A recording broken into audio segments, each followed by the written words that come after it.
ये मेडिसिन को उनके सफिक्स नेम से जानने वाली वीडियोस का थर्ड पार्ट है। इससे पहले हम इसके 2 पार्ट अपलोड कर चुके हैं।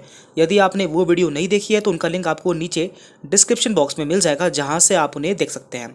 और हम कोशिश करेंगे कि अगली 1 से 2 वीडियोस में सारी मेडिसिन कवर कर लें।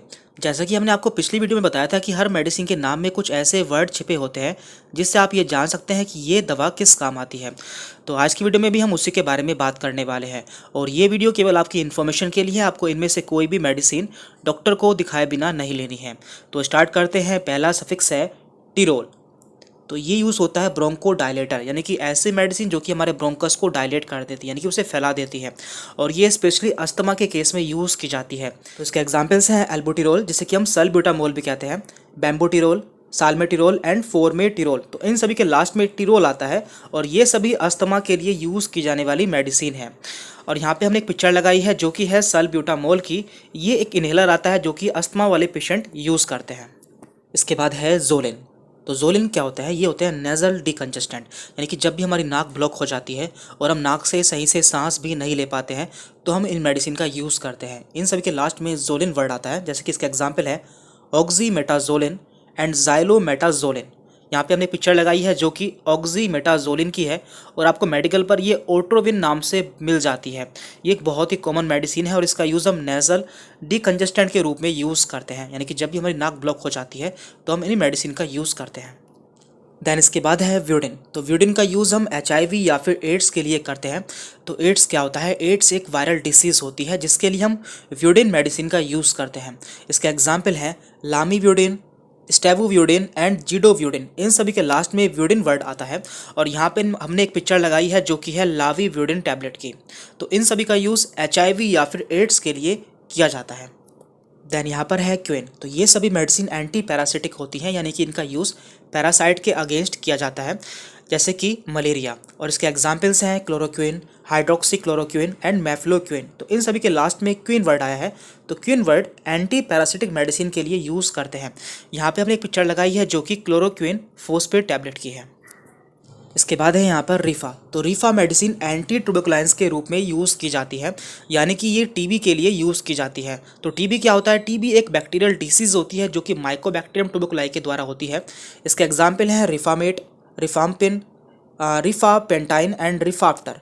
तो इन सभी के स्टार्टिंग में आया है रिफा वर्ड। तो आप इससे जान पाएंगे कि ये सभी मेडिसिन टीबी के लिए इस्तेमाल होती है। यहाँ पे हमने इसकी पिक्चर भी लगाई हुई है। हमारा अगला सफिक्स है एस। तो एस क्या होती हैं? ये सभी थ्रोम्बोलाइटिक्स होती हैं या फिर क्लोट बस्टर होती है, यानी कि जब भी खून का थक्का जम जाता है तो उसे रिमूव करने के लिए इन मेडिसिन का यूज़ करते हैं। इसका एग्जाम्पल है एमिनेस, रेटावेज एंड स्ट्रेप्टोकाइनेस। तो इन सभी के लास्ट में एज वर्ड आता है। तो यहाँ पे हमने एक पिक्चर लगाई है जो कि है स्ट्रेप्टोकाइनेस इंजेक्शन की, और इसका यूज़ भी क्लोट बस्टर के रूप में किया जाता है। इसके बाद है यहाँ पर कैल्सी। देखिए, कैल्सी वर्ड का use calcium and vitamin D के सप्लीमेंट में किया जाता है। इसके एग्जाम्पल हैं calciferol, calcitriol and Ergo calciferol. तो इन सभी में कैल्सी वर्ड का यूज़ किया गया है। यहाँ पे हमने एक पिक्चर लगाई है जो कि कैल्सी सी जेड है। ये कैप्सूल आते हैं कैल्शियम के, जिसमें कि कैल्सीट्रियोल का यूज़ किया जाता है। इसके बाद है यहाँ पर लाम। देखिए, लाम का यूज़ बेंजोडायापाइंस में किया जाता है। ये सभी एंजियोलाइटिक्स होती है, यानी कि इनका यूज़ एंजाइटी के केस में किया जाता है। इसका एग्जाम्पल है एल्प्राजोलाम एंड मिडाजोलाम। तो इन सभी के लास्ट में लाम वर्ड आता है, जिससे आप इसे पहचान सकते हैं। यहाँ पे हमने एक पिक्चर लगाई है जो कि है एल्प्राजोलाम की, और इसका ब्रांड नेम यहाँ पे दिया है जैपीमैक्स।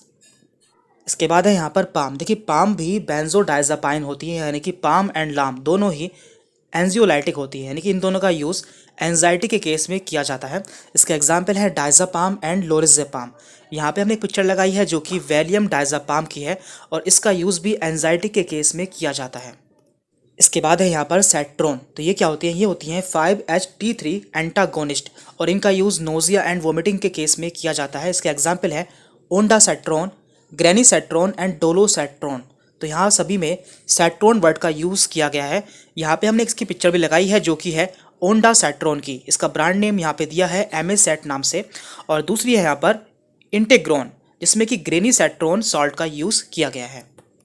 और देखिए, जितनी भी एंटी हाइपरटेंसिव मेडिसिन होती है, यानी कि ऐसी मेडिसिन जिनका यूज़ ब्लड प्रेशर बढ़ जाने पर किया जाता है, उन सभी के लास्ट में या तो आपको प्रिल देखने को मिलेगा, या फिर ओलोल, डिपाइन या फिर ओसिन। तो ये 4 सफिक्स है जो कि एंटी हाइपरटेंसिव मेडिसिन में यूज़ किए जाते हैं। तो इस तरह से आप मेडिसिन को पहचान पाएंगे कि कौन सी मेडिसिन किस बीमारी के लिए यूज़ की जाती है। तो आज की वीडियो में इतना ही था। यदि आपको कोई डाउट रहता है तो आप हमसे कमेंट करके पूछ सकते हैं। Thank you very much.